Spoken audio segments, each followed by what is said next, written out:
I really don't know. I don't really judge myself. I just hope to go out there and put on a good show, and whatever happens, happens. Well, you've knocked a couple guys out in that first minute like that. At least 3. Yeah. Have you done that 3 or 4 times? Yeah, I think so. There's no secret to my strategy. So. Yeah. Which is you have a bit of a trend. You've got 3 out of 4. No, you've got your last 4 victories were by knockout or TKO, and then 3 of your 4 losses were by submission. Right. So, which kind of suggests you might have a bit of a strength in the stand-up game. You might have a little bit of an area of improvement on the ground game. Possibility. Yeah, exactly. So the rumors about you are that even in sparring, you're a badass that nobody wants to spar with. Is that sort of the feeling that you get from people? Is that your power is such that they don't even want to kind of get in there with you? No, I think that really it's a matter of being a good boxer. Nobody likes being beat to the punch. And the thing is, when I start to box with people, I usually start off just, normally just kind of going at it, not really going hard. But when you start beating people to the punch, the only thing they can do is turn it up. So if somebody turns it up on me, I turn it up on them, and and you get the end result. It's usually KOs or blood or. Yeah, and I mean, after a few, like Xavier was one of those guys, Professor X, that was highly touted as a striker and stuff, and to rip him apart like that, you must be making new fans all the time, right? Are you finding people start to follow you on the web and stuff like that? Yeah, I definitely am. I'm finding more people are following me just because of the stand-up game.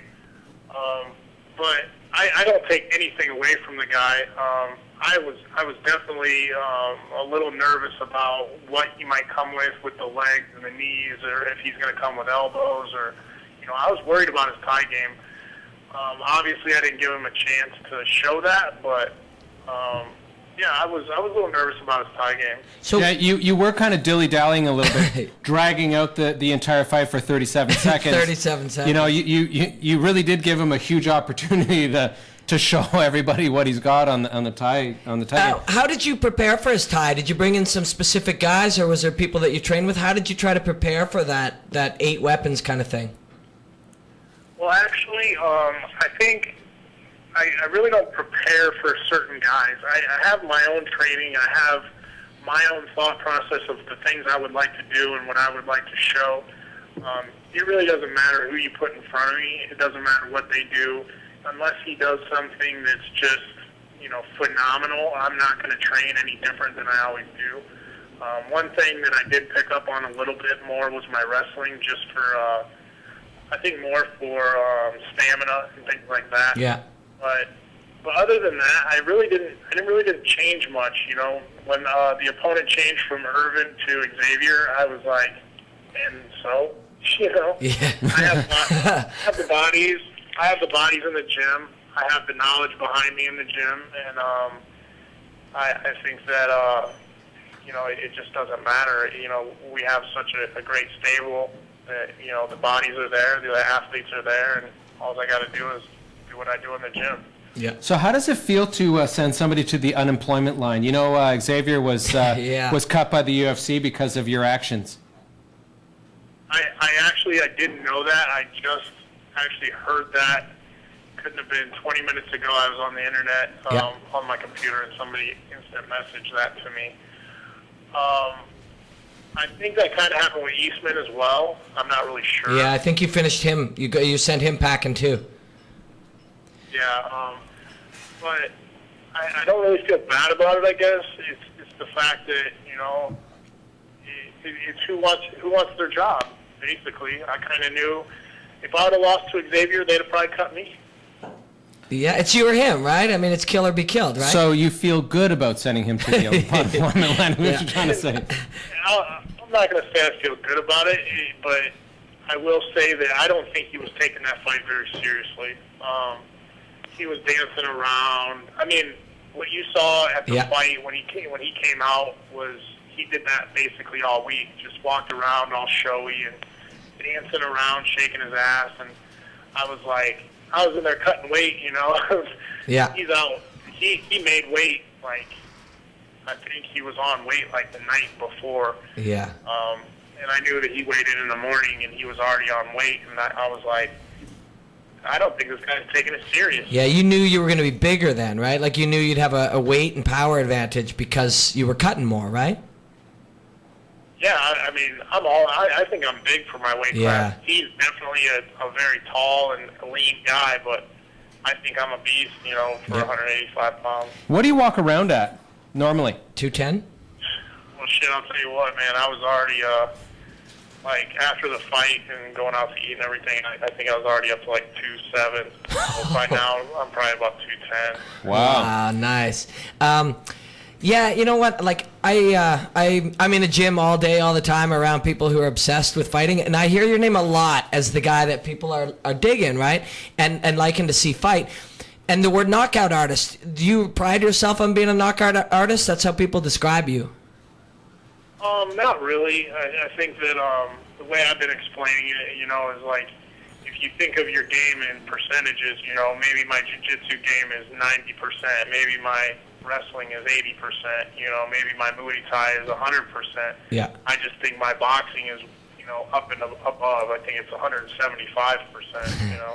Yeah. And, So I don't think you can discredit a guy just because, you know, he has one skill that's, you know, better than the others, even though the others are still highly regarded. Yeah, for sure. So where do you go from here for your training and stuff? You know, do you continue down the same path, working on the same stuff you've been doing, or do you ever mix it up and kind of go, you know what? I'm gonna submit some dudes. I got to kick up the submissions. You know, I've lost of the 4 or 5 losses. I've lost with some submissions. I don't want to have that happen again. I want to, you know, beat some people by submission other than, you know, the one that you got. What do you say about that? Really, to be honest, I mean, going into the fight, I did want to show my wrestling. That's one thing I wanted to do. And it was so funny because I really did work with some guys. You know, I worked with Pat Miletich himself, which he's a great wrestler. He's good at everything. I worked with another guy, Ryan McGivern, who's just a great wrestler. He wrestled at Iowa, and you know, he was pretty much a good standout as far as the Silverbacks on the IFL team. And